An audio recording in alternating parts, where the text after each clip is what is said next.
Hola, buenas tardes y bienvenidos a la segunda sesión del seminario Fuentes de Información Genealógica y Heráldica en Instituciones Privadas en el marco de los actos de celebración del 450 aniversario de la fundación de la Real Maestranza de Caballería de Ronda. Hoy, en esta segunda sesión, estamos especialmente agradecidos por contar con Juan Manuel Pérez López, director del Archivo Minero de la Fundación Río Tinto Rafael Benjumea. Y agradecidos por varios motivos. El primero, porque esta sesión nos va a permitir recordar la persona de don Rafael Benjumea Cabeza de Vaca. Nos dejó hace poco más de un año y era una persona con una sensibilidad y un interés por la cultura en general y en especial por la historia y por sus fuentes primarias. Supo ver puntos de unión en dos instituciones aparentemente muy diferentes, como son la Fundación Río Tinto Minera y la Real Maestranza de Caballería de Ronda, a la cual pertenecía. Y en parte a él hoy hay que darle las gracias porque podemos contar hoy con la presencia de Juan Manuel y del archivo al que representa. Sin duda, a don Rafael Benjumea le hubiese encantado ver la colaboración hoy entre estas dos instituciones. Dos instituciones privadas con unos fondos archivísticos propios, pero que tienen también como parte de su trabajo el recuperar y poner en valor el patrimonio documental privado relacionado con su actividad. En el caso del Archivo Minero de Río Tinto, han rescatado y conservan un fondo documental con archivos de las diferentes empresas que desde el siglo XIX han trabajado y se han instalado en la cuenca minera onubense, empresas inglesas, francesas y españolas. Estos documentos, producidos por estas empresas, son hoy el objeto de nuestro interés genealógico. Una documentación que se ha producido en el ámbito industrial, técnico y empresarial, que a veces que se alejan un poco de las tipologías tradicionales genealógicas, pero que cuando se conocen y cuando se investigan nos van a revelar circunstancias personales, redes familiares, redes sociales, en definitiva, la historia de las personas y de los grupos sociales donde se asentaban estas empresas mineras. Como lo ha titulado hoy el ponente, un paraíso documental para la investigación genealógica.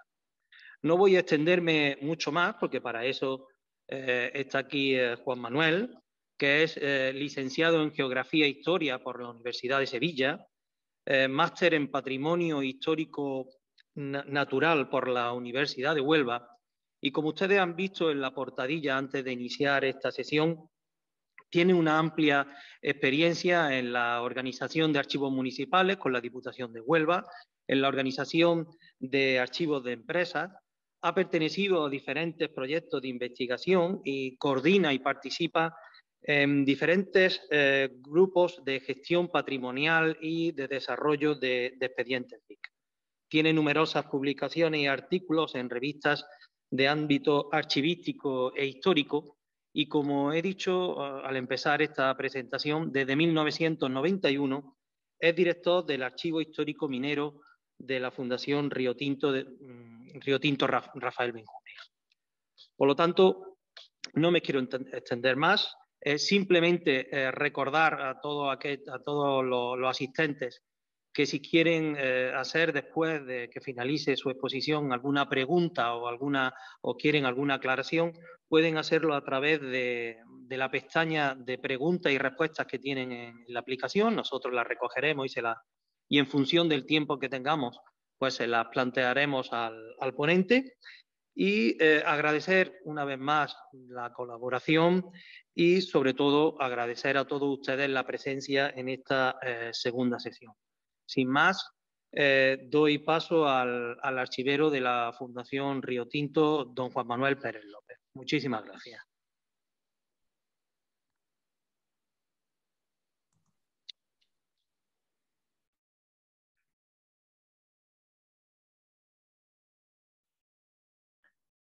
Buenas tardes. Yo también quisiera empezar con un recuerdo muy especial y emotivo a don Rafael Benjumea, valedor del patrimonio documental minero del que hoy hablaremos aquí. Quisiera agradecer a la Real Maestranza de Caballería de Ronda su invitación en este seminario web, que para mí es una satisfacción y toda una responsabilidad participar en un seminario organizado por una institución tan prestigiosa, con tanta historia, que va a cumplir 450 años de su fundación el año que viene. Vaya por delante mi más sincera felicitación. También quisiera agradecer a sus organizadores, Francisco Rosales y Juan Antonio Moreno, así como a Miguel Ángel Sánchez, la labor tan magnífica que están realizando con esta organización de estas jornadas. Hablando con Juan y Curro, comentábamos que si tradicionalmente la genealogía se había ocupado del estudio de las familias nobles y las clases de élite, actualmente se había producido un interés generalizado por cualquier persona, tratando de averiguar su historia familiar. Y aunque la investigación en los archivos contemporáneos no necesitan de tantos conocimientos especiales de heráldica, sigilografía, paleografía, etcétera, sigue siendo una tarea a veces muy compleja, ya que es un trabajo de reconstrucción intelectual desde el presente al pasado y necesita de variados conocimientos, como historia, antropología, sociología, genética, geografía onomástica, etc. Por tanto, ha provocado la consolidación del oficio de genealogistas profesionales como mediadores familiares para estas investigaciones. De cualquier forma, la genealogía es una ciencia que se ha popularizado tanto que son muchas las personas que se acercan a los archivos para conocer su origen. Como ustedes saben, las fuentes esenciales para la investigación genealógica en España, hasta no hace mucho tiempo, eran los archivos parroquiales, en las fuentes como las actas sacramentales o en juzgado, sobre todo en los registros civiles, en archivos municipales, etc. En algunos casos, estos archivos tenían restricciones debido a sus propias limitaciones y condiciones de acceso. No vamos a entrar en cuáles, pero así ha sido. Todos nos hemos enfrentado a ello. Pero actualmente la investigación se ha ampliado a muchos otros centros de documentación, con el nuevo panorama legislativo del patrimonio documental español. Y han hecho la aparición de otros archivos privados como el Archivo Histórico Minero de Fundación Río Tinto, Rafael Benjumea, que presentan magníficas series para el estudio genealógico en los siglos XIX y XX, tanto cuantitativos como cualitativos, como veremos después. Por eso el título de nuestra ponencia, que es el Archivo Histórico Minero Rafael Benjumea como paraíso documental para la investigación genealógica.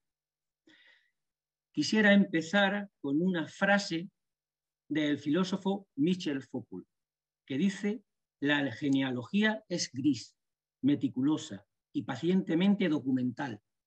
Trabaja con pergaminos embrollados, borrosos, varias veces reescritos, que es bastante gráfica, creo, y expresa magistralmente la necesaria vinculación entre genealogía y documentos. Si nos da tiempo, quisiera tratar sobre estos apartados. Primero una introducción, donde veremos el origen del archivo. Después presentaremos escuetamente al propio archivo, el estado de organización en cifra. Nos detendremos en los expedientes personales, que es la serie idónea por excelencia para la investigación genealógica. Haremos algunas pinceladas de los procedimientos técnicos para la concesión de los árboles genealógicos. Y si también tenemos tiempo, haremos una pequeña síntesis de otras series de trascendencia genealógica. Acabaremos viendo algunas aplicaciones de investigación de estos expedientes personales y veremos las estadísticas de consultas del año 2021 para acabar con una pequeña recapitulación. En las minas de Río Tinto ya se constatan evidencias culturales relacionadas con una minería incipiente desde el tercer milenio, edad del cobre. Desde entonces han sido muchas las civilizaciones, culturas, empresas que se han asentado en la comarca atraídos por la riqueza de sus metales. Pero el origen de los fondos documentales del archivo habría que remontarse mucho a una época mucho más reciente. Sería en 1873, con la llegada de la Río Tinto Company Limited, que es la gran dama de las piritas. En estos momentos se está produciendo el agotamiento de las minas británicas de Cornwall y Devon y el agotamiento del zolfo italiano, que era fundamentalmente de donde se venía utilizando la pirita. Pero también en estos momentos, en unos procesos que todavía están candentes de industrialización en toda Europa, es necesaria la pirita, sobre todo para la extracción de cobre, para la industria eléctrica y para la extracción de ácido sulfúrico para la industria de fertilizantes e industria química. Y la pirita onubense es muy rica. Como sabéis, es un bisulfuro de hierro que tiene un 48% de azufre en un análisis tipo, un 42% de hierro y un 0,8% de cobre, además de otros minerales residuales como el plomo, el zinc y el arsenio. Por lo tanto, estas empresas extranjeras, no solo británicas, sino también belgas, alemanas, etcétera, ponen sus ojos en la provincia de Huelva, en su faja pirítica ibérica, que es la que tenía y tiene la mayor de reserva de sulfuros masivos del mundo. Por tanto, a partir de entonces se va a convertir en un centro de producción colosal que va a necesitar la llegada de miles de trabajadores. Fijaros, en 1908 ya tiene una plantilla de 16.465 trabajadores. Si vemos este cuadro, en el periodo que va de 1900 a 1910, veremos que los ingresos en la compañía en estos momentos representan el 75% de inmigrantes. Esta movilidad social va a producir una intensa red social y una intensa red familiar, que va a necesitar del control de este mercado de trabajo de unas instituciones que vienen a crearse a principios del siglo XX, que es la Agencia de Trabajo, o conocida de otra forma como Oficina de Registro del Personal. Todo esto para el control de los trabajadores, que va a producir una gestión documental y es el resultado de las series que se gestionan y conservan en el Archivo Histórico Minero de Fundación Río Tinto Rafael Benjumea. Ya veremos cómo en esta gestión se producen, fijaros qué cantidad de expedientes, 46.344 de obreros y casi 2.000 expedientes del personal de jefes británicos. Desde el principio se registran los trabajadores, evidentemente, ya desde 1870. Pero ahora, en 1913, como consecuencia a través de una gran huelga de ese mismo año, que no sabemos si es consecuencia o causa una de la otra, se crea esta oficina. Se crea en la colina sur del valle, donde se contrata a una serie de trabajadores para gestionar todos estos asuntos del personal. Y desde entonces van a convivir dos sociedades antagónicas. Por un lado, los trabajadores y obreros españoles, y por otro lado, los jefes británicos. Todo esto es Río Tinto, ¿eh? Esto es una fiesta en el club inglés de Río Tinto, celebrando en 1937 la coronación de Jorge VII y la reina Elizabeth. Y, como es patente, se va a producir una diferenciación social manifiesta.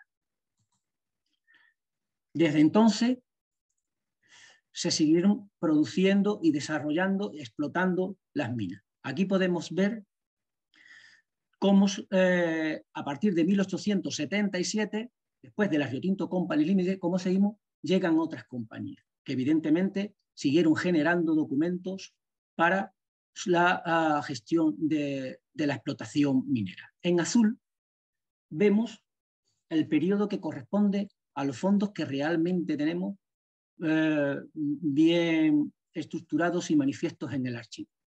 En rojo es desde la primera llegada del informe de Diego Delgado en 1556, a partir de entonces se produce la rehabilitación de las minas en 1725, y bueno, son periodos de explotación de las minas que alternan asentistas y etapas que la explota directamente el Estado.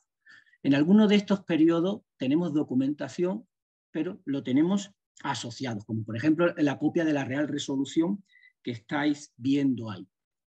Es una copia muy importante, ese documento, es de 1765, es de la Junta General del Comercio, Mercado y Minas, donde dictamina, sentencia entre las disputas que tenían la compañía minera y el Ayuntamiento de Zalamea, el Consejo de Zalamea, por varios asuntos que no vamos a entrar a esto, pero dictamina a favor del capitalismo minero, que se va a interponer en los sectores económicos, en estos momentos a las antiguas estructuras económicas que venían del antiguo régimen, antiguas sociedades, antiguas estructuras agroganaderas.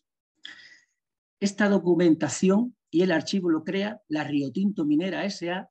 en 1987. Pero desde entonces, evidentemente, también han seguido otras empresas explotando las minas, que no están depositados todavía sus documentos porque se entiende que son documentos de gestión administrativa, que son todavía documentos que están en activo para la explotación de las minas. No obstante, ahora mismo estamos trabajando con Atalaya Mining en un proyecto para la digitalización de unos 200.000 planos de la explotación de Cerro Colorado, que cuando se organice va a formar parte del archivo histórico de Fundación Río Tinto. En cuanto a la titularidad, el archivo es un archivo privado. En cuanto a su tipología, es un archivo de carácter económico de empresa. Y bueno, yo creo que se empieza a organizar sistemáticamente desde 1990 y no es exagerado que podríamos decir que se ha convertido en un referente para la investigación económica en España. Para estimar el alcance de su estado de organización, basta con enumerar algunas cifras. Hay dispuestas a la investigación 31.837 unidades, de las cuales 9.119 son entre legajos y libros. Digitalizados de documentación textual tenemos 516.000 documentos, casi 15.000 documentación en imagen, 2 películas de época, más de 60.000 planos que están digitalizados y dispuestos a la investigación, digitalizados 8.364. Perdón. En 2021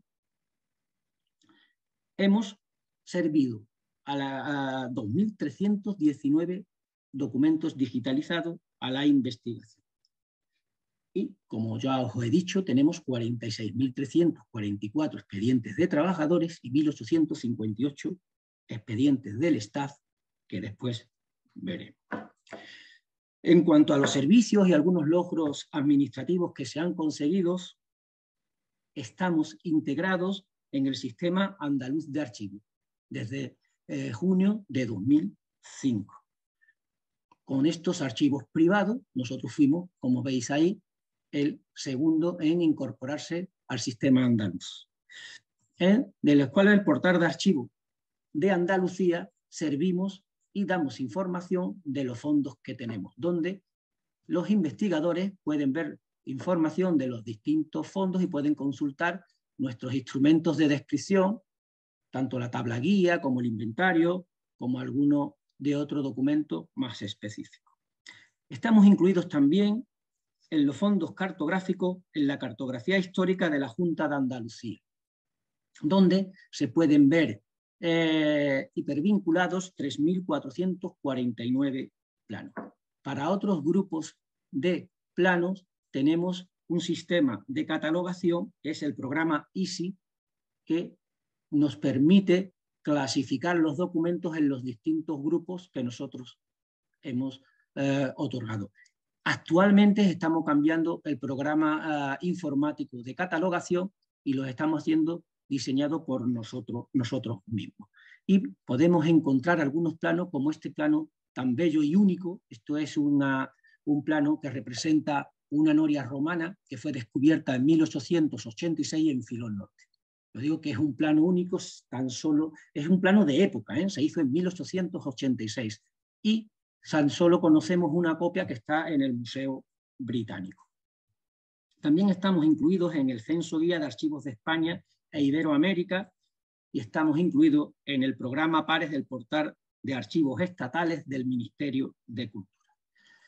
Por último, cabría destacar también que estamos declarados bien de interés cultural, tanto el edificio, que lo podéis ver aquí, como su contenido, es decir, sus documentos. Y además con la particularidad que está declarado bien interés cultural con dos figuras de protección, desde el 2005 como sitio histórico y en 2012 como zona patrimonial. En cuanto al cuadro de clasificación, podemos ver aquí más o menos el que estamos siguiendo. Es un cuadro de clasificación mixto, que atiende tanto a una organización orgánica como funcional. ¿Por qué quiere decir? ¿Por qué hemos hecho esto? Pues porque hasta 1908 la organización de la compañía era de forma concéntrica. Es decir, había un director general que prácticamente controlaba todos los departamentos y delegaba muy pocas funciones. A partir de 1908 se produce una división de departamentos mucho más racionalizada y cada uno de ellos empieza a llevar sus competencias más específicas. Y desde el director general, como podéis ver aquí, os podéis quedar con el director técnico delegado y el director administrativo delegado, que son los importantes. En este lado se organizaría todos los departamentos de producción, departamentos de interior, corta, geología, etcétera, todos los departamentos técnicos necesarios para la explotación de las minas, y en este otro subdirector administrativo se encargaría de todas las cosas relacionadas con el personal. Para que nos hagamos una idea, os he puesto aquí unas series relacionadas con el personal que dan información del personal, que son los expedientes, los registros de personal y de plantillas. Y solo con esta serie, que no son las únicas de personal, tendríamos unos 1.500 legajos y 300 libros, todos referidos a los asuntos de personal. Pero sin duda, la serie más idónea para la investigación genealógica por la información que da son los expedientes del personal. Estaban organizados, metidos en unos sobres de 15 por 15, organizados en muchos grupos, que no vamos a reproducir aquí, pero para que os hagáis una idea, por ejemplo, B1A, jubilados, B1B, servicio militar, B1C, bajas provisionales, B2C, socorros especiales para marcharse, y así una retahíla de grupos que evidentemente nosotros unificamos. Y cabe también mencionar que es el único archivo de personal organizado que yo conozco al menos, que también gestionaban los obreros, tanto hombres como mujeres, rechazados. Es una particularidad de la intencionalidad que la compañía, con la compañía hacían estos documentos. Estaban metidos en unos muebles preciosos, también británicos, pero desgraciadamente estaban afectados por insectos xilófagos, sobre todo anóbidos, que tuvimos que descartar. Restauramos algunos que todavía tenemos por aquí, pero muchos de ellos tuvimos que darle de baja de lo que era y apartarlo de lo que eran todos los documentos. En fin, después de la limpieza y eliminación de los elementos férricos, etcétera, los unificamos y organizamos alfabéticamente. Eso sí, gracias a los programas informáticos pudimos conservar la clasificación antigua. Es decir, si hoy en día nosotros queremos reagrupar los grupos con la que la compañía, la intencionalidad que tuvo la compañía, podemos hacerlo perfectamente. Y eso es necesario, porque no hay que olvidar en la ordenación archivística hay que cumplir los principios. Uno de los principios es el respeto al orden original de los documentos.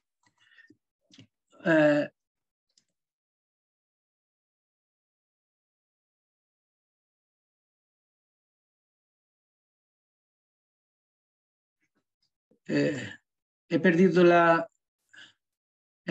la presentación. Juan Manuel, ¿Ha pasado algo? Se ve que hemos tenido problemillas con el internet. Vuelvo a compartir la pantalla tal cual, a ver si te deja. Sí. Ahí está, perfecto. Vale. Venga. ¿Seguimos pues? Sí. De acuerdo. Bueno, creo que iba por el apartado H, que es de informaciones diversas.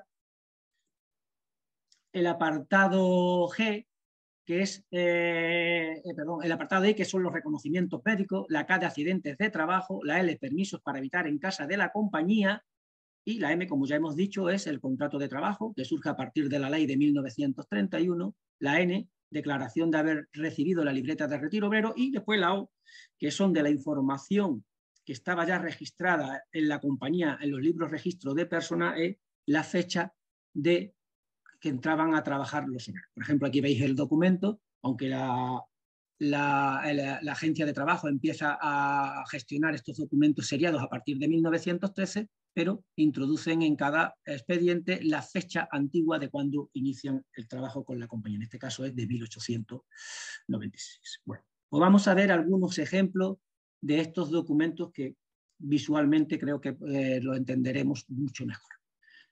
El documento A se trata de una hoja de servicio que no es ni más ni menos que una vida laboral. Por delante tiene una afiliación, la naturaleza del trabajador, el domicilio, y en el reverso tiene un resumen de los departamentos por los que ha ido pasando el trabajador, con la edad que trabajaba en cada uno de ellos, el alta, la baja, la ocupación, los años de servicio, el jornal y la causa de la baja. En los documentos más antiguos ya empiezan a preguntar que qué parientes tiene trabajando en la mina. Esto es importante por la intención con la que la compañía genera este tipo de documentos. Es decir, es un documento de gestión para el control de los trabajadores y como tal lo que pretende es establecer un sistema de contratación para llevarnos a un mercado burocrático de la contratación. Por lo tanto, los lazos de parentesco, la compañía estima que va a poder hacer un mercado de trabajo más estable, donde toda la unidad familiar trabaja y donde unos responderán por otros.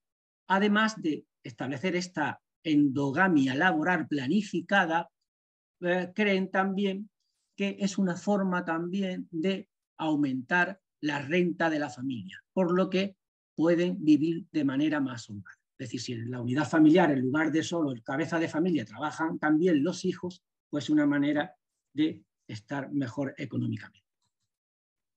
El B hemos dicho que era la petición de trabajo, no es ni más ni menos que una solicitud. La información que recogen se repite, aquí incluso ponen la huella dactilar y es la solicitud. Lo importante en este documento es que pasan por el médico que hace un informe médico. La agencia de trabajo desde 1927 está justamente al lado del hospital. Es decir, los trabajadores llegan a la agencia de trabajo, rellenan estas fichas, piden el trabajo y los mandan al médico para que le reconozcan e informen sobre ello. ¿Por qué? Porque también están buscando un mercado de trabajo joven, un mercado de trabajo fuerte. Sobre todo hay que tener en presente que en estos momentos hay unos departamentos donde la fuerza física es fundamental. Tal es así que hemos visto cómo se crean documentos específicos en la letra I para los reconocimientos médicos y en la letra K para los accidentes. Y después esta es una letra que da también una letra de un informe que da mucho juego. Da mucho juego porque es donde pregunta por la familia que tiene aquí. Fijaros, la familia que tiene aquí, es decir, quién vive con el trabajador, que normalmente las esposas, los hijos, etcétera, y después también qué pariente tiene trabajando en la mina. Es lo que os decía antes. está intentando buscar un mercado de trabajo ya autóctono, estable, donde los años de antigüedad de los trabajadores acrediten que es un trabajador experto y fiel a la compañía, y que van a intentar que los años de servicio sean una cualidad y sea un valor para la contratación. Los años de servicio y la relación familiar de los trabajadores. Además, la distribución de la vivienda la tiene perfectamente definida la compañía, es decir, que van a intentar que cada trabajador designarlo a una vivienda de la compañía que a principios de siglo ya tenía hecha casi 3.000 viviendas para los trabajadores, que esté cerca del departamento donde trabaja, para ahorrar tiempo, porque en otras épocas esto fue un motivo de descontento y de algún que otro conato de huelga. Aunque tampoco sería mucho problema, porque tenéis que saber que la compañía también desde el principio instauró un sistema de transporte excelente por ferrocarril, que conectaba tanto los departamentos como los distintos poblados. En cualquier caso, estas son siempre las preguntas reiterativas que hacen en todos estos documentos para establecer este mercado de trabajo burocrático, este mercado de trabajo predecible que les lleva a tener unos trabajadores estables para poder llevar la rentabilidad de su negocio, que es lo que busca, no busca otra cosa. La compañía lo que quiere es hacer rentable su negocio. Se da el caso que un mismo trabajador al principio puede decir qué familia tiene aquí y aparecen los padres y los hermanos, y después, cuando pasan 15 años o los años que sea, la familia que tiene aquí ya recoge esposa y 3 hijos. Fijaros que información tan valiosa de la evolución de la familia que se recoge en todos estos documentos. Una letra importante es la letra H, porque la letra H recoge información tan diversas que puedes encontrar cualquier cosa, cualquier informe, cualquier carta personal, cualquier solicitud hológrafo, cualquier asunto tanto del control por parte de la compañía como la relación personal con el trabajador. En principio se recoge un control sociopolítico que aparece en esta clasificación que ya hacía la compañía de B2A, que eran socorros especiales para marcharse. Fijaros que había 3.064 expedientes, solo de este grupo había 3.064 expedientes que pretendía controlar los líderes sindicales para apartarlo no solo del trabajo, sino de la comarca, porque este socorro lo que pretendía es que los trabajadores con su familia se fueran a vivir a otros lugares. Y así es, controlaban a los líderes sindicales, como podemos ver aquí. Félix Lunar López, uno de los grandes líderes sindicales de la huelga de 1913, que es el que escribió después en el exilio en México, ya cuando era mayor, en 1913, un libro precioso que escribe de toda su experiencia de aquella huelga de 1913. Antes de 1920, de la otra gran huelga, se tuvo que marchar. Y fijaros, pues el director general es el que revisa todos estos expedientes y se le pone que no vuelva a trabajar más, que no se le dé trabajo nunca más, o es uno de los líderes del sindicato. Igual ocurre con Daniel Escribano, que es el que se encargó en aquella misma huelga de paralizar todo lo que era la central eléctrica, y se le dice que también que es un trabajador indeseable y que no, del sindicato ferroviario, que no vuelva a trabajar más. Pero este control sociopolítico no solo se hacía a los líderes más destacados, sino que con un servicio que tenía de vigilancia, que se llama de guardas, de guarderías, a través de los jefes de departamento, a través de capataces, en fin, una red de vigilancia y de información tan tupida que la investigación llegaba a cualquier punto de los pueblos. Y en este caso son obreros normales, que no son líderes sindicales, y se informan tanto a favor como en contra, es decir, fue uno de los cabecillas de la huelga o estos trabajadores trabajaron todos durante la huelga. Después tenemos también un apartado importante que la compañía lleva a rajatabla, es el control del Departamento de Disciplina y Control, para exponer sanciones. Es decir, si un trabajador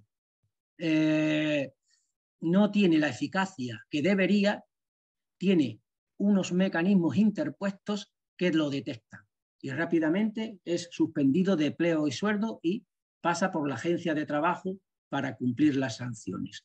tanto en el rendimiento laboral como si se producen pequeños hurtos, que también conlleva la suspensión de empleo y sueldo. Cosas muy personales, como estáis viendo, que también se apuntan todo en esta letra H, que yo digo que podéis encontrar cualquier cosa. Pero bueno, no solo son sanciones y castigos. La empresa instaura un paternalismo industrial desde finales del siglo XIX, donde controla las instituciones económicas, políticas y sociales, y también pretende llevar al trabajador con un sistema de castigos y beneficios. Es decir, lo mismo castiga que también te da prebenda. En este caso, por ejemplo, a los trabajadores más leales, a los trabajadores más fieles, pues también les cede fincas rústicas, unos huertos para que puedan tener incrementar la economía doméstica. O les cede las casas, ya decía que tenía un montón de casas para instalar a los trabajadores, y normalmente las casas son graciables y que la perdían en el momento que te apartaba de lo que la compañía creía que los B2C, que hemos visto ya, que era sindicalista o que creía que no era rentable para su trabajo. Entonces se producía el desahucio.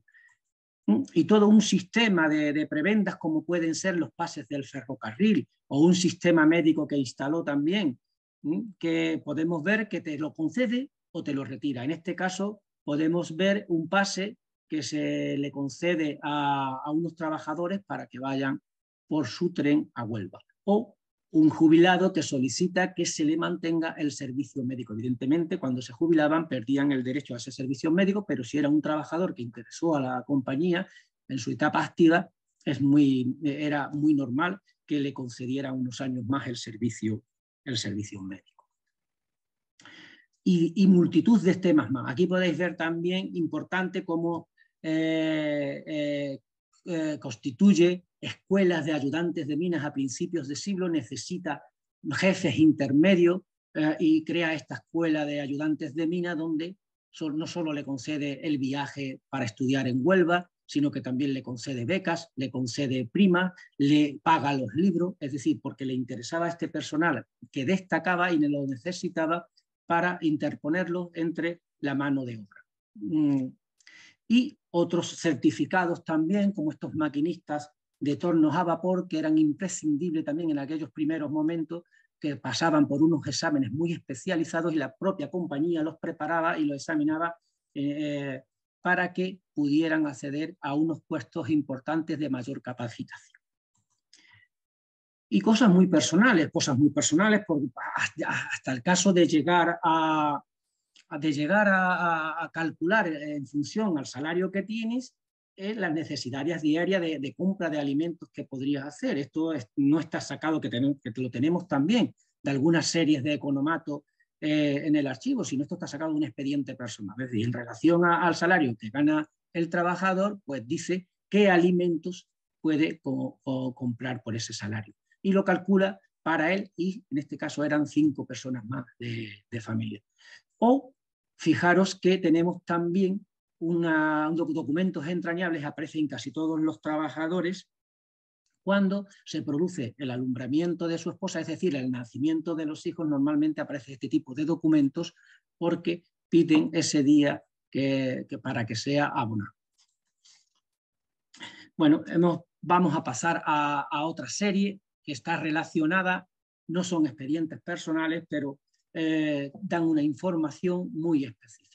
Además de todos estos datos de dónde viven, de la familia que tiene, de los departamentos donde trabaja, el jefe inglés Edwin Taylor, que por eso se llaman fichas Taylor, elaboró 1.298 fichas de 10 por 9 centímetros a partir de 1934. Era también para reducir las plantillas, porque se produce en varias épocas, cada vez que hay crisis, siempre repercute en los trabajadores. Siempre repercute, y la compañía intenta aminorar las pérdidas con los despidos de los trabajadores. Este es otro caso. Encargan en 1932 a Taylor reducir las plantillas.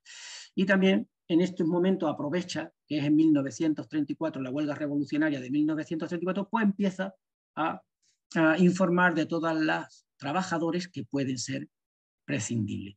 Y fijaros, hace fichas de instituciones, por ejemplo, Ateneo Popular de Nerva, o de revolucionarios directamente que participaron en la huelga de 1934, o fichas individuales donde dicen qué suerte corrieron cada trabajo. Todo esto no lo hacía a efecto, evidentemente, de unos expedientes de control policial, lo hacía a efecto de ver qué disponibilidad se tenía del mercado de trabajo, pero por la especificidad que tienen para los historiadores de la memoria histórica han sido una fuente esencial. Por ejemplo, os he señalado ahí en rojo algunos de estos hombres, cómo murieron, fueron fusilados, uno que pone Radio Shop, fueron fusilados porque tenía una radio, otros que fueron fusilados en el momento en que se produce el alzamiento y van a Sevilla, que se conoce como la Pañoleta.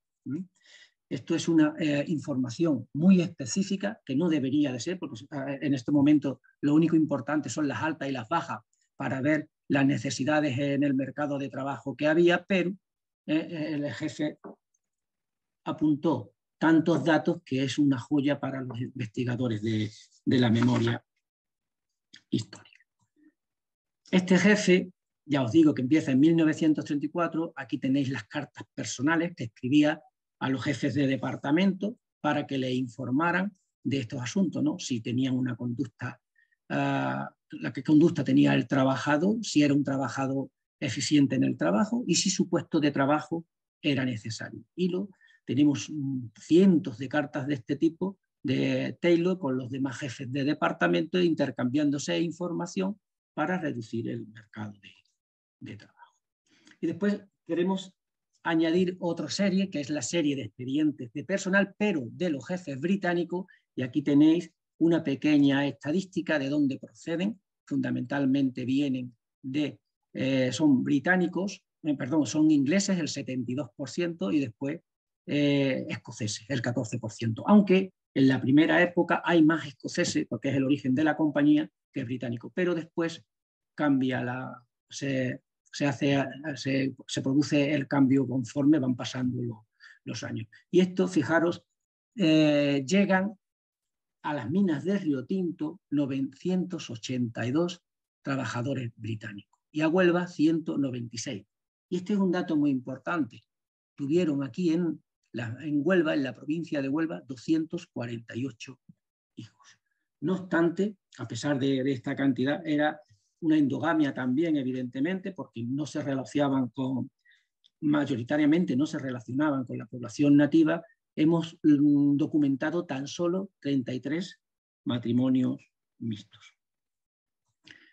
Esto es una foto de enero de 1921, que es cuando llegan es un grupo de jefes británicos y al igual que con la llegada de los trabajadores españoles, pues también la compañía genera una serie de documentos para su gestión. No son tan específicos ni tan extendidos como los de los trabajadores españoles, pero sí que recogen toda la evolución del periodo laboral del trabajador. Aquí podéis ver unos libros registros del staff, ¿no?, que tenemos desde 1896 hasta 1940, y los staff books propiamente dicho, que están en todas las épocas, es decir, desde 1873 a 1954. He puesto Taylor para no salirnos ya del jefe inglés que estamos hablando. Y tienen unos permisos de trabajo maravillosos en la serie que hemos visto antes, donde tienen toda la información, tarjeta de residencia, documentos personales, donde podemos verlo con la fotografía, que es una fuente de información genealógica fundamental. Hay muchos investigadores que vienen y nos preguntan por los rasgos físicos de sus familiares, que si hay fotografía, está muy, muy demandado este tipo de información.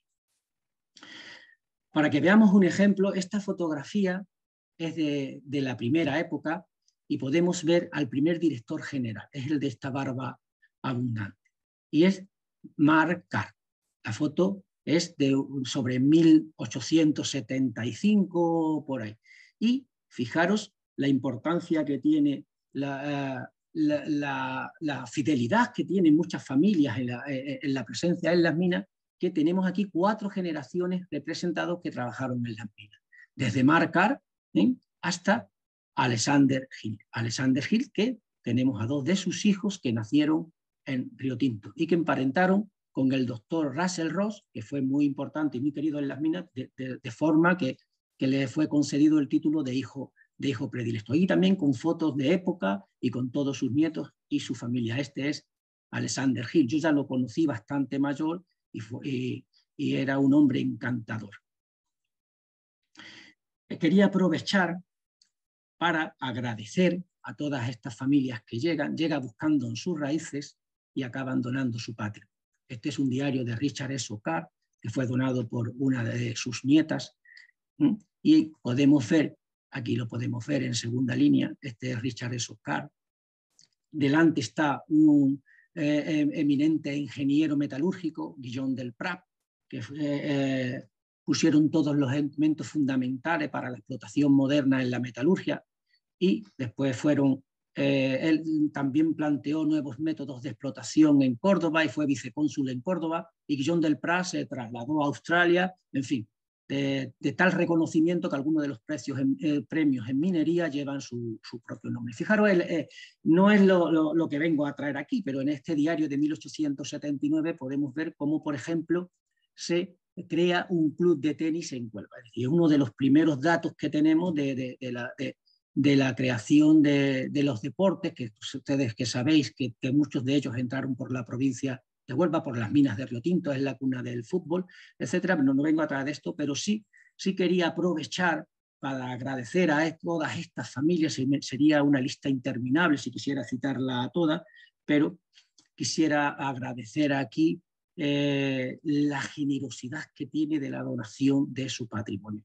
Por deciros un ejemplo, Alexander Hill donó fotografías originales de época, o la nieta de Brüning regaló toda una colección de fotografías de un aspecto que no conocíamos de este director general, que está muy cuestionado en las minas por sus métodos, pero ella pues nos dio otra visión y nos regaló su vida familiar en su retiro en Wellington House. En fin, a todos ellos nuestro más sincero agradecimiento. Todo esto, evidentemente, procuramos que tenga una difusión mediática y lo agradecemos públicamente, pero además es recurrente en la celebración tanto de cursos universitarios como de efemérides en el Club Inglés de Río Tinto, como la publicación de libros. Bueno, vamos a ver, estamos viendo que las características de estos documentos, ya prácticamente lo hemos dicho, son fuentes escritas y en imagen, pueden ser manuscritas o impresas, y bueno, las de imagen, os he dicho, tenemos tanto de la ficha personal como de la foto en grupo, como que la foto de todo el departamento junto. Estas fotos son muy importantes, no es fácil en algunas épocas conseguir fotografías del personal, pero aquí están bien representadas. Y ya os digo, es una de las peticiones que muchas veces demandan los investigadores. Además, eso es una documentación que a lo largo, como es un periodo que abarca muchos años, normalmente es totalmente fidedigna, porque si hay algún dato de domicilios, de afiliación, de todo esto, en algún momento llega un documento oficial y se puede corregir. Y ahí podéis ver las cédulas personales, que están desde 1800, pero claro, aquí tenemos tanto de personal español como del personal extranjero. Y documentos nacionales de identidad que se le incorporan a los expedientes, y cuando eran más antiguos, pues, tenemos incluso la fe de bautismo, ¿no? Que era la forma antigua más habitual de acreditar la persona, los datos de las personas. En cuanto al contenido, ya lo hemos visto más o menos con la descripción de todas las letras que componen los expedientes, pero me gustaría decir a veces que esto es una información delicada. Es una información tan delicada porque hay relaciones fuera del matrimonio, hijos no matrimoniales, por lo que hay que muchas veces, y lo advertimos a los investigadores que llegan, que hay que estar emocionalmente preparado. Lo decimos porque te puedes encontrar cualquier cosa en el expediente, así como información de actos delictivos, como hemos visto, y, en fin, cualquier cosa, que por eso tenemos mucho cuidado. De todas maneras, nosotros no restringimos ninguna información que hay en el expediente si la ley lo permite, si está acorde con la ley. Y en cuanto a la organización, son expedientes series que están perfectamente organizadas alfabéticamente, por lo que tienen una base de datos, los datos están en un índice y por los registros son de fácil búsqueda. Están digitalizados y son fácilmente, pueden consultarse fácilmente digitalizados por Internet. Estas son las aplicaciones informáticas en las que estamos trabajando, en las que servimos los documentos. Esta es la de los expedientes generales. Esta es la de los expedientes del staff, que sí están digitalizados. Los expedientes generales no están todos digitalizados. Si necesitamos digitalizar algunos sobre la marcha, lo hacemos, pero no están los 46.000 digitalizados. Sin embargo, estos 1.858 expedientes del staff están todos digitalizados, por lo que desde esta pantalla tiene acceso a toda la información y a los documentos digitalizados del expediente. Esta es otra pantalla también para las fichas Taylor, que también están todas perfectamente digitalizadas y relacionadas con los expedientes de personal que tenemos depositados en el archivo. Todas estas son las digitalizaciones que se han hecho en esos momentos. Y esto es importante. ¿Qué métodos utilizamos?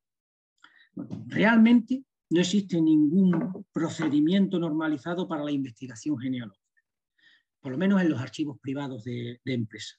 Pero nosotros recomendamos algunas de estas fases que sean fundamentales, que tenemos que seguir fundamentalmente. Se pueden hacer algunas, se pueden ir preparando antes de llegar al archivo, después en el propio archivo, y después el trabajo de análisis, eso que puede ser fuera del archivo. En primer lugar es la localización de la fuente. Esto, aunque parezca de perogrullo, pero muchas veces cuando llegan a investigar vienen totalmente confundidos. Muchas veces no saben ni siquiera el nombre completo del familiar que buscan, ni dónde trabajaba, ni la familia que tenía. Es curioso, pero es así. Si subimos en 1 o 2 grados de consanguinidad, se pierden el conocimiento de los nombres concretos. Después es importante también establecer un plan. ¿Qué es lo que realmente busca? Porque muchas veces empiezan a buscar una cosa y se acaba por otra. Hemos visto cómo, sobre todo en los grupos que no están planificados, tenemos que repetir una y otra vez los mismos documentos para que establezcan la investigación. Por tanto, es conveniente hacer una hipótesis de investigación y planificarla ya desde el principio. Y hay que tener antes también unos conocimientos básicos tanto del propio archivo, la historia empresarial, que nosotros lo aconsejamos siempre en bibliografía, el organigrama del archivo, una tabla de clasificación, tienen que conocerla, es importante también explicación de las series, pero esto es fácil también porque se lo facilitamos nosotros. Nos asesoramos nosotros o incluso le facilitamos la guía del libro, los instrumentos de descripción del archivo, donde tiene explicado todos y cada uno de estos aspectos. También es importante que conozcan conocimientos básicos de las leyes de archivo. Las leyes, por ejemplo, la ley de 1982 de protección de derecho al honor, intimidad personal y familiar y a la propia imagen, ¿no? O la ley de 1999, la ley orgánica de protección de datos de carácter personal. Porque esto hay una serie de cosas que debemos conocer porque puede infringir la normativa y encontrar algún impedimento. Y no es lo mismo para la investigación personal que para el genealogista. Por ejemplo, el genealogista no puede subir información a la red o para subirla hay que tener permiso de las personas vivas. Y todo esto es importante que lo conozcan el investigador para que no incurra en ninguna falta. Y después ya se pasa al análisis documental y a la toma de datos. En la toma de datos nosotros aconsejamos que confeccionen una ficha. Es importante que establezca un sistema de toma de datos de los apartados interesantes y que no se deje nada atrás. Es decir, ningún familiar. Muchas veces creemos que es un tío abuelo, es un tío. Bueno, pues a lo mejor un tío abuelo te lleva a tu bisabuelo. ¿entiendes? Y que de la otra manera, sin tomarlo, pues lo hubieras perdido ese. Todo esto se puede hacer con programas informáticos. Hoy hay muchas casas, muchas empresas, especialidades que te ofrecen estos servicios. Tenemos a Wikifree, MyHeritage, Ancestry, FamilyShare, que bueno, que lo que te intenta, estas empresas, muchas de ellas son gratuitas y te ayudan, y lo que para mí tienen de importante y de ventaja, que tienen algunas de ellas buscadores informatizados para encontrar referencias cruzadas, ¿no? Que después te sugieren estos registros, ¿no? Tú no lo sabes, pero ellos lo cruzan con unos buscadores tan potentes que en documentación que hay indexada y digitalizada de otros archivos, pues la cruzan y te aparecen en tu árbol familiar. Y bueno, todo esto es importante, no dejar pasar ningún dato. Yo aconsejo siempre empezar de forma ascendente desde uno mismo hacia arriba, y poco a poco no saltar generaciones y tomárselo con tranquilidad, porque realmente no es una tarea fácil. En muchos casos, el menor de los casos es una progresión geométrica a razón de 2, por lo que en la cuarta, quinta generación ya empieza a aparecer demasiada gente y te puedes perder si no tienes un procedimiento técnico adecuado.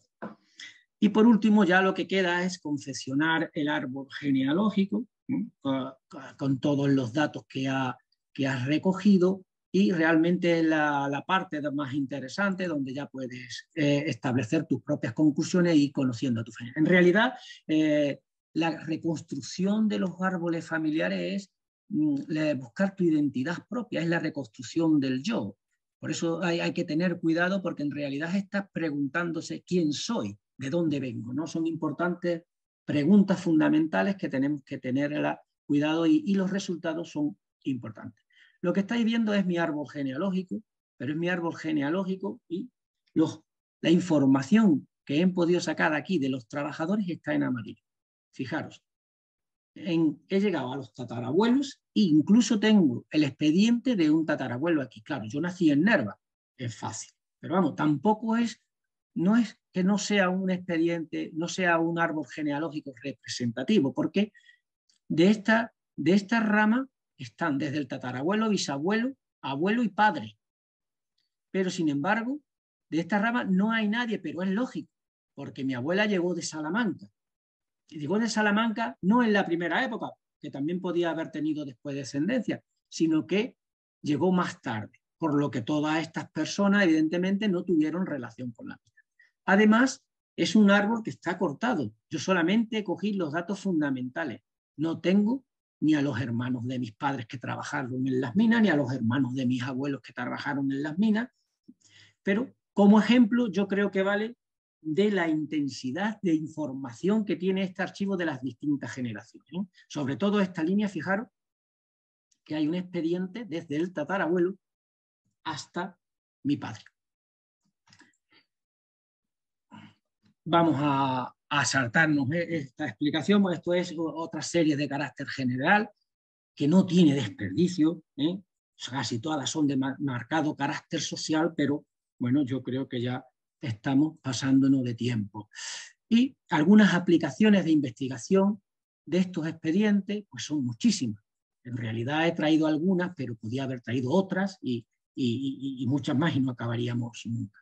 Y va desde los estudios de geografía de la población, los estudios de demografía, los estudios antropométricos, de historia, de patrimonio, de movimientos sociales, todo esto en cuanto a la investigación académica. También hay investigación personal laboral, investigación cultural, artística y literaria, didáctica y genealogía, que es muy interesante, que lo queremos poner en marcha y llevamos coqueteando con este programa ya bastante tiempo, y de la investigación personal única y pura desde la genealogía. Vamos, este es un clásico, es de geografía de la población, de Luis Gil Barón, fue el que todavía cuando no existía, es un trabajo de 1984 de la Universidad de Córdoba, cuando todavía no existían estos ordenadores personales para todo el mundo, pues él procesó todos estos datos con los antiguos EBMs en la compañía y estableció el origen de todos estos trabajadores, cómo conformaron el mercado de trabajo, cómo llegaron por distintas épocas. Es un trabajo magnífico, todavía no se ha actualizado uno similar. Estas son en el mismo sentido, pero en cuanto al estudio de los portugueses, que vinieron muchos del Bajo Alentejo, del Ule, etcétera, no nos podemos parar mucho. Esto es un trabajo de la Universidad de Huelva, también muy interesante, de Antonio Luis López Martínez. Este también es un trabajo muy novedoso que habla de la salud nutricional, bienestar biológico, es decir, por las tallas, por la alimentación, y están viendo cómo es la calidad de vida de los distintos trabajadores en las distintas cuencas mineras dependiendo de la talla, de la alimentación, etcétera. Es muy novedoso. Esto es un equipo, es un trabajo que se hizo para la Asociación de Estudios de Historia Económica y lo hicieron profesores de la Universidad de Huelva. Este es un trabajo de siniestralidad laboral de Agustín Galán, que yo diría que junto con Carlos Arena son los grandes estudiosos del mercado de trabajo en las minas de Río Tinto. Vamos a seguir pasando. De presencia británica ya hemos citado algunos. Este es del afamado escritor Juan Cobos Wilkins, que antes del famoso libro del Corazón de la Tierra estuvo documentándose en archivo para publicar este libro, La Huelva Británica. O este de la presencia inglesa, que ya lo hemos citado, donde nosotros mismos publicamos El control social y su huella documental, libro de relaciones sociales, laborales, antropología política, historia general, de movimientos obreros hay muchísimos publicados, y este vamos a detenernos un poquito porque es curioso el trabajo tan importante que han hecho algunos autores. Por ejemplo, este de la memoria varada es del periodista Rafael Adamuz, que noveló la historia de los mineros que fueron detenidos y hechos prisioneros en el Cabo Carboneiro y que después fueron fusilados. Esto expediente, esta historia de estos trabajadores, el periodista estuvo muchos días viniendo y documentándose en el archivo. Pero sin duda uno de los trabajos más importantes que se ha hecho en este sentido ha sido Memoria Vindicada, de los investigadores Alfredo Moreno y Gilberto Hernández, donde fijaros, os he señalado ahí que han digitalizado más de 10.000 documentos para analizar la represión en la Guerra Civil Española. Y dan la misma información, por ejemplo, o con las mismas fuentes que el libro que vimos anteriormente. En este caso es también los fusilados en la columna minera que llegaron a Sevilla en aquellos momentos primeros del alzamiento, y para que os hagáis una idea, fijaros, de los 68 personas que fusilaron de la columna minera, 41 procedían de Río Tinto y Nerva. 41 de las 68 eran de Río Tinto y Nerva, porque otros venían de Valverde, de Huelva, de San Juan del Puerto, y de los 41, esto que os digo, 39 tenían expedientes personales en el archivo. Bueno, estos son trabajos muy importantes también, se analiza cuando llegan y también cuando parten los trabajadores. Hay unos trabajos muy interesantes de la inmigración invisible que llegan a Estados Unidos. En 1920 llegan casi 3.000 trabajadores de la comarca de Río Tinto a los Estados Unidos, y hay una investigadora de la Universidad de Huelva, Nieves Verdugo, que está trabajando en este asunto, o Jesús Copeiro, que también es un investigador afamado. Está hecho un trabajo precioso en Tierra Extraña que cuenta la vida de estos 400 republicanos exiliados. Se utilizan también para la investigación cultural, artística, literaria, la película del Corazón de la Tierra, o estos dos últimos. Estos dos últimos libros son muy interesantes porque venían única y exclusivamente a investigar los expedientes personales de sus antepasados y se convirtieron en productos literarios. Tanto El peso del silencio de Antonia Méndez, que narra la historia antagónica esta que decía de jefes británicos con el personal español, o La expatriada de Esperanza Vázquez, que fue presentado, fijaros, el día 20 de mayo, hace 2 o 3 días. Y por último, terminar con un apartado que a mí siempre es uno de los retos que queremos conseguir aquí, y es de convertir el archivo también en un programa extracurricular para aprender fuera del aula. Y es muy fácil porque la motivación de todos los alumnos de la comarca minera de Río Tinto es fácil motivarlos, porque cualquiera de ellos tiene sus orígenes, tiene sus familiares y sus datos aquí en este archivo. Es una forma de hacerlos amar el patrimonio documental y minero y es una forma de hacerlo conectar con ellos. En estos cursos que damos, en estos encuentros, que la verdad es que son muy interesantes y lo que estamos intentando es planificarlo de forma que sean constantes. Bueno, por último, para terminar con este apartado de la utilización de los expedientes de personal, fijaros esta solicitud. Esta era una genealogista profesional que se encarga de hacer los árboles genealógicos de las personas y que busquen marquen enfermedades hereditarias. Pero en este caso incluso estaba buscando su propio marcador genético en un bisabuelo paterno. Es decir, por unas enfermedades de la piel quería ver qué forma de conexión y qué forma estaba de hereditario y recogido en la documentación histórica. Desgraciadamente no pudimos ayudarlo porque el abuelo no estaba, pero si hubiera estado tenemos otras series que nos ayudan, libros registro de hospitalizados, libros copiadores de oficio del departamento médico, es decir, de enfermedades, etcétera, etcétera.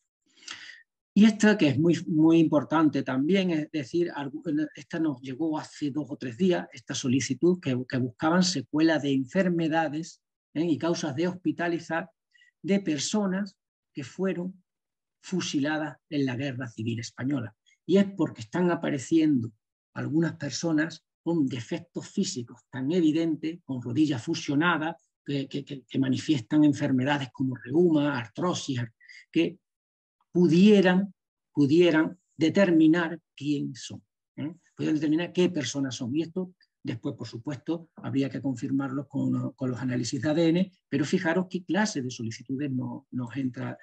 Y esta me gusta particularmente por su antigüedad y por su trascendencia histórica que está documentada. Es decir, hay una persona que llegó aquí buscando su familia, que se apellidaba Ware, bueno, y está documentado en varios libros, escritos por David Hevery y por otros, que todas estas Ware llegan desde la primera rehabilitación de las minas en 1725 con Liberto Works. Ya está que viene con holandeses, alemanes, suecos, pero después se documenta un poco después, 25 años después, con otro administrador de las minas, Francisco Tomás Sanz, donde nos cita mineros que se llaman Juan Ware, etc. Y si buscamos en guías, esto es un apellido que es muy notable en la provincia de Huelva y Sevilla por esta causa, porque llegaron en la primera época, por lo menos a las minas de Río Tinto, como trabajadores especializados. Son múltiples la temática que se consulta y bueno, hemos querido traer algunos casos específicos. Por último, vamos a acabar ya con unas estadísticas. Ahí que podéis ver este año de las 121 investigadores que hemos tenido, hemos hecho 2.319 copias digitales, de las cuales 1.925 copias eran de carácter geológico, es decir, representan el 71% de la investigación es de carácter genealógico. Después sigue el 14%, que es de formación académica, tanto profesores universitarios como alumnos que hacen doctorados, másteres, etc. El 11% es del sector cultural, para la concepción de libros, programas de televisión, escritores, exposiciones, etc. Y por último, el 4%, que es representativo también, son profesionales y técnicos de mina que buscan investigaciones técnicas o incluso también trabajadores para acceder a su información laboral a efectos de la seguridad social. Para terminar, vamos a hacer una pequeña recapitulación y, bueno, hemos visto cómo, a pesar de la importancia que tiene el archivo de Fundación Río Tinto para los estudios de la minería del cobre en los siglos XIX, no solo desde el sector de la historia económica, sino también se puede plantear los estudios sociales acerca de condiciones laborales, relaciones de poder, formas de producción, sociabilidad obrera, manifestaciones ideológicas y políticas, etcétera, etcétera. Y hemos visto como para los estudios genealógicos es un lugar ideal, por la cantidad de documentación, por la cantidad de información que dan los documentos, tanto cualitativa como cuantitativa. Y no solo para los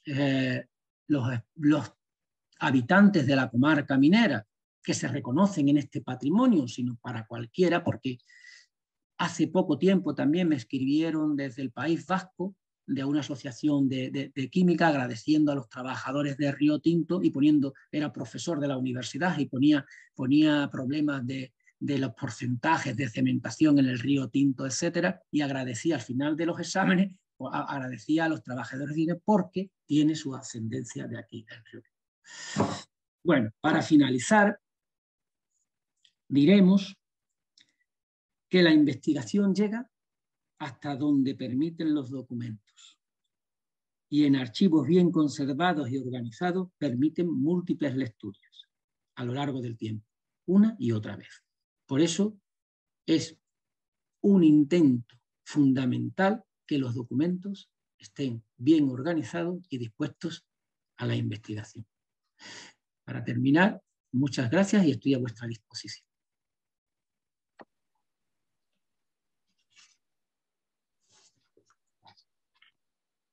Bueno, pues muchísimas gracias, Juan Manuel. Yo creo que, como ha finalizado, pues bueno, se ha visto con esa cita, se ha visto en tu exposición, lo que es el trabajo archivístico, el conocimiento profundo de los documentos y la cantidad de posibilidades que ofrece el trabajo bien realizado y bien hecho en un archivo. Yo creo que ha quedado patente el objetivo por el cual te hemos invitado a que nos diese esta ponencia, es decir, la cantidad de posibilidades que hay de investigación genealógica en un archivo empresarial que, como he dicho al principio, parece que no tiene nada que ver con la genealogía, pero que hable una cantidad de posibilidades de investigación. Y sin duda, pues hoy habrá muchísimas personas que no lo conocían y bueno, pues que le ha descubierto un área más de investigar. Me llama mucho la atención porque no suele ser normal que ofrecéis un asesoramiento y además bastante pormenorizado a la hora de que venga una persona que no sea a lo mejor profesional, genealogista o investigador. Es decir, le ofreces todo un método, una hipótesis de trabajo. Hay muchos, a lo mejor, compañeros que no se dedican a esto, no lo ven bien, no le dedican tiempo. Yo como archivero, que también me encuentro en estas situaciones, sobre todo porque hay un boom de la investigación genealógica, ¿cómo surge esto de ofrecer este tipo de asesoramiento al investigador, no solo darle la documentación? Pues, Curro, pues por la propia experiencia, porque es todo lo contrario, porque lo que nos ahorra es tiempo. Justamente lo que pretendemos es ir al grano y señalar al investigador dónde tiene que orientarse. Lo ponía como ejemplo. Hay veces que, por ponerte, no quiero citar grupos, pero hay algunos grupos de investigación que no planifican bien su trabajo y tú sabes lo que es sacar documentos una y otra vez los mismos para el mismo grupo de investigación que bueno, lleva su tiempo, lleva su gestión y sus consecuencias, pérdida de efectividad y en el trabajo, ¿no? Y entonces, precisamente por eso, además, es lo más racional, porque ¿qué es lo que quieres consultar? ¿Cómo se llama la persona? A favor de encontrar el nombre completo. Toma también los nombres de tus tíos. No pases a la siguiente generación si no has encontrado de esta. Bueno, y al final quedan encantados. Nunca creen la cantidad de información que pueden sacar de aquí. Tenemos personas agradecidísimas cuando encuentran tanta información aquí que no esperaban, porque claro, ellos, como decía, ¿no? Eso normalmente siempre van a los registros civiles, a los archivos parroquiales, pero claro, la documentación que encuentran allí es muy escueta. Sí, encuentran la procedencia y el origen y de dónde es la tierra, de dónde vienen y cómo se llaman y qué edad tienen, pero poco más, pero poco más. Pero claro, cuando tú le das aquí una información de esa calidad, es que trasciende lo que es, digamos, una información típica para convertirse en un campo ya de los sentimientos. Es decir, aquí hay personas que se han emocionado continuamente en ver la información que tienen en estos expedientes personales. Y por no contarte, Curro, algunas cosas que también es desagradable, los descubrimientos que se han podido establecer aquí. Es decir, hay que no lo sabía y bueno, y ha encontrado pues su origen realmente que no esperaba. Claro, sí, que al final es de lo que se trata todas estas investigaciones. Bueno, pues me pasa una pregunta que, bueno, hemos visto que había afiliaciones de trabajadores, del staff, pero me preguntan aquí, no hemos visto que haya relaciones entre ingleses y españoles, es decir, no hemos visto ninguna, o por lo menos esta persona no ha visto ninguna relación entre uniones, filiación entre españoles e ingleses. ¿Era por algo? ¿Era por la diferencia social? ¿O había alguna otra razón? Sí, no, como bien dice, la diferencia social. De hecho, eran dos realidades muy distintas y vivían una de espalda a la otra. Se relacionaban en el trabajo, uno como jefe ingeniero y otro como trabajador, cumpliendo las tareas que se le ordenaba. Pero para que os hagáis una idea, en los 83 años que estuvieron los ingleses en las minas de Río Tinto, desde 1873 hasta 1954, tan solo hemos documentado 33 matrimonios mixtos. Es decir, que solo había, y no todos eran ingleses, a lo mejor alguno era australiano, otro, es decir, extranjeros del Estado que se casaron con españoles, que no digo que pueda haber alguno más, pero nosotros hemos documentado 33 matrimonios mixtos. Y efectivamente ellos llegaron a Río Tinto, querían reproducir su sociedad victoriana que habían dejado atrás, se hicieron su propio barrio de Bellavista, donde incluyeron su capilla anglicana, su club inglés, donde hacían sus fiestas, donde se relacionaban entre ellos y hacían sus usos y costumbres, todo de espalda a la cotidianidad minera. No había prácticamente ninguna relación que fuera fuera del trabajo. Pues ahora que has dicho esto, me pasa otra pregunta que habla sobre si existen precisamente testimonios en el archivo de carteles, folletos de una vida cultural entre los pueblos. Ya con lo que has dicho, bueno, pues está claro que cada uno tenía su vida aparte, pero bueno, me supongo que sí que habrá algunos testimonios de lo que era una vida mucho más lúdica, social o cultural, ¿no? Sí, sí, claro. Pero estaba tanto para las dos sociedades, tanto la sociedad británica, que tenía sus representaciones de teatro en el propio Club Inglés de Bellavista, celebraban el Día de la Reina de Inglaterra, hacían su fiesta, celebraban cuando acabó la Primera Guerra Mundial, todas las fiestas típicas de los británicos se celebraban en Río Tinto, porque ellos tenían la concepción de que Río Tinto era una parte más de Inglaterra. O sea, Río Tinto era Inglaterra, es como un buen la buena política colonialista, ¿no? Yo con mi amigo Gil, Alexander Gil, que lo he citado con mucho cariño, podía haber citado a otras muchas personas, por ejemplo Isabel Naylor, que no solo era mi amiga, sino que ha sido asesor y documentalista de este archivo, me ha ayudado siempre, son personas británicas, y bueno, esta gente, es que ellos era inglés, muy inglés, de Río Tinto, él estaba orgullosísimo, ¿no? De ser, claro, este es el sistema británico, ¿no? Que establece allí donde vas es su patria. Y en relación a la cultura obrera, igual, hay una sociabilidad obrera y una cultura obrera importante, pero evidentemente al margen de relaciones con lo que es la sociedad británica. Y además, no solo eso, sino que el propio compañía, en este paternalismo que había impuesto, creaba casinos, intentaba que los trabajadores estuvieran felices, que hubiera una cierta Belfast, o sea, bienestar social, pero claro, todo a cambio de lo que estábamos hablando, de esa rentabilidad que por otra parte es lógico. Ellos lo que venían era a explotar minas y a sacar minerales. Y ya por último, por no alargarnos más, este control que había de la empresa, tanto para lo bueno como para lo malo,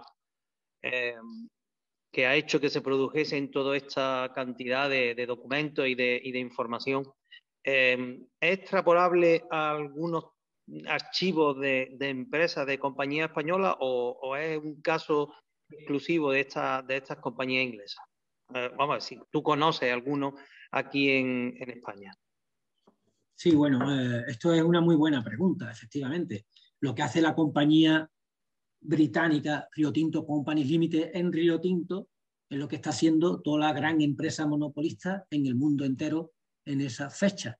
Reproducen los sistemas de explotación, reproducen los sistemas de gestión del personal, reproducen la organización de compras, reproducen, es decir, porque además en la mayoría de los casos o en muchos de los casos muchos accionistas coinciden, ¿no? Y son los mismos propietarios, tanto en el cono surafricano, en la minería, como en Sudamérica, como en Asia, ¿no? Y eso sucede del mismo. Y hemos estudiado algunos casos de la minería, de estos casos que te estoy nombrando, y efectivamente no es nada particular la forma de gestionar de la que tenía la compañía de Rio Tinto en estas épocas. Va cambiando, evidentemente, todo va cambiando según la época, ya te digo que son 83 años y tendríamos que precisar en algunos periodos las diferencias que pudiera haber de uno a otro. Pero no es una gestión única ni particular, ni mucho menos. Es más, repiten los mismos nombres. O sea, en cuanto a la gestión de los economatos, los nombramientos de los yacimientos minerales, y date cuenta que Rio Tinto, además, bueno, todavía sigue existiendo la marca Rio Tinto por el mundo entero, porque de la matriz que nace aquí, después sabes que fueron generando otras compañías filiales que se asentaron en la minería de todo el mundo, y todavía hay un montón de empresas con la marca Rio Tinto. Bueno, pues Juan Manuel, pues muchísimas gracias por tu conferencia, por vuestra colaboración. Espero que a los participantes les haya interesado todos los datos y todas las posibilidades de investigación que ha ofrecido, y recordar a todos los participantes que a partir de la semana que viene van a tener a su disposición tanto la conferencia de ayer de la archivera bibliotecaria del Castillo de Peralada como la de hoy de Juan Manuel. Lo tendrán en nuestro portal de YouTube para aquellas personas que las quieran volver a ver o para aquellas personas que no la hayan visto. Reiterarte nuestro agradecimiento y bueno, pues nada, que espero o esperamos poder hacerte una visita como la que hicimos hace ya algún tiempo, que por cierto se lo recomiendo a todo el mundo que vaya a visitar la zona de Rio Tinto, que no solo vayan a investigar, sino que conozcan la zona y todo el complejo y todo el museo y toda la información que ofrece este grupo, porque la verdad es que es muy, muy interesante. Muchísimas gracias. Y por supuesto, muchas gracias a todos. Gracias a ti, Curro. Gracias a ti, Curro. Gracias a todos. Venga, un saludo. Hasta la próxima.